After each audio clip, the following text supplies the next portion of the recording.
Gas mobile ইন্ডাস্ট্রির সবচেয়ে high performance করা প্রসেসর স্ন্যাপড্রাগন 8 এলিট লঞ্চ হওয়ার পর থেকেই ভিভো, ওপ্পো, ওয়ানপ্লাস সহ শাওমি, রিয়েলমি আর স্যামসাং তাদের আপকামিং ফ্ল্যাগশিপ ফোনকে অ্যানাউন্স করে দিয়েছে, যে ফোনগুলো কিনা আগামী নভেম্বর থেকে মার্কেট কাঁপাতে প্রস্তুত। তার পাশাপাশি বাজেট ক্যাটাগরিতে রেডমি A4 স্মার্টফোনটাও আসছে এবং রেডমি নোট 14 সিরিজের স্মার্টফোনও গ্লোবাল ভাবে চলে আসবে এই নভেম্বর মাসে। সো আজকের ভিডিওটা শুরু করব ফ্ল্যাগশিপ ক্যাটাগরির স্মার্টফোনগুলো সম্পর্কে জানিয়ে। Vivo X200 ultra, iQOO 13, OnePlus 13 সহ Xiaomi 15 এবং Oppoর Find X8 সিরিজটা চলে আসবে স্ন্যাপড্রাগন 8 এলিটের সাথে, এবং এই চিপসেটটা বর্তমান সময়ের সবচেয়ে শক্তিশালী, পাওয়ারফুল এবং ইন্টারেস্টিং একটা চিপসেট, যেখানে কিনা অন ডিভাইস এর জন্য অনেক বড় একটা পারফরম্যান্সে বুস্ট আনা হয়েছে। তাছাড়া গেমিং ফোন খ্যাত ROG ফোন 9টাও এই চিপসেটটার সাথে লঞ্চ হয়ে যাবে আগামী কয়েক মাসের মধ্যে। স্যামসাং এর S25 সিরিজটা পুরোপুরি স্ন্যাপড্রাগনের চিপসেটের সাথে না আসলেও S25 আলট্রা স্মার্টফোনটা জানুয়ারি মাসের মধ্যেই আমরা পেয়ে যাব স্ন্যাপড্রাগন 8 এলিট এই চিপটার সাথে, এবং এই চিপটার পারফরম্যান্স বর্তমান সময়ে আইফোন 16 প্রো কেও কিছু অংশে হার মানাচ্ছে। আর শুধুমাত্র এই চিপটাই নয়, এই যতগুলো ফ্ল্যাগশিপ স্মার্টফোন আসবে সবগুলো স্মার্টফোনই 6000 mAh এর উপরে ব্যাটারি থাকবে।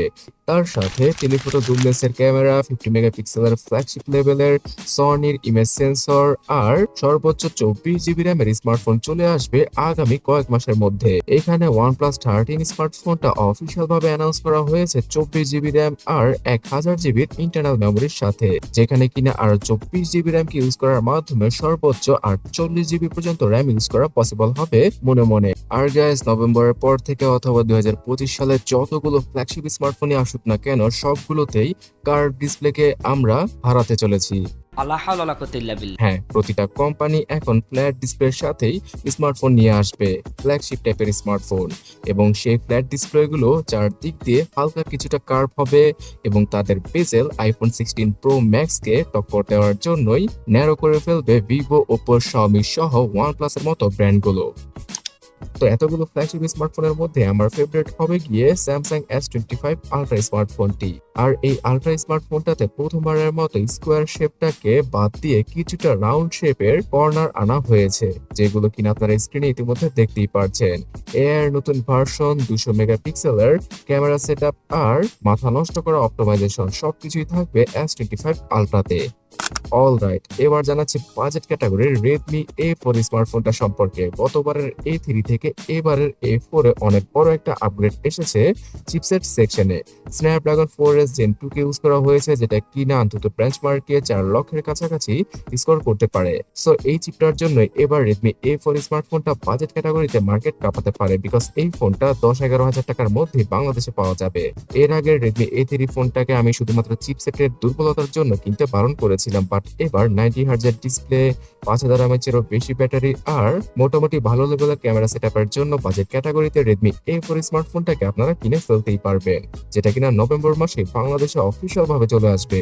আর এদিকে রেডমির নোট সিরিজ মানে জাতীয় সিরিজের স্মার্টফোনগুলোর গ্লোবাল ভার্সনও নভেম্বর আর ডিসেম্বর মাসের মধ্যেই চলে আসবে, যেখানে কিনা স্ন্যাপড্রাগন 7S Gen 3 আর ডাইমেনসিটি 7300 কে ইউজ করা হয়েছে। তাছাড়া ওয়াটারপ্রুফ, ডাস্ট প্রুফ এই স্মার্টফোনগুলো অনেকটাই শক্তপোক্ত, এবং নোট 14 প্রো আর প্রো প্লাস দুটো স্মার্টফোনে কার্ভ অ্যামোলেড ডিসপ্লেকে ইউজ করেছে শাওমি, যাদের রেজলিউশন 1.5K। তো 30 থেকে 40 হাজার টাকার মধ্যে এই ফোনগুলোর ইন্ডিয়ান গ্লোবাল ভার্সনটা মার্কেট কাঁপাতে চলেছে বাংলাদেশে। টেকনো, ইনফিনিক্স এবং আইটেল তাদের পক্ষ থেকেও তাদের নতুন সিরিজগুলোর নতুন স্মার্টফোন চলে আসবে এই নভেম্বরে, যেমন Tecno Spark 30 Pro, Infinix Hot 50 Pro আর ইনফিনিক্স নোট 50। এই সকল সিরিজের স্মার্টফোনগুলো চলে আসবে নভেম্বর থেকে ডিসেম্বর মাসে। সো এতগুলো ফোনের মধ্যে আপনার পছন্দের ফোন কোনটি অবশ্যই কমেন্টে জানাবেন।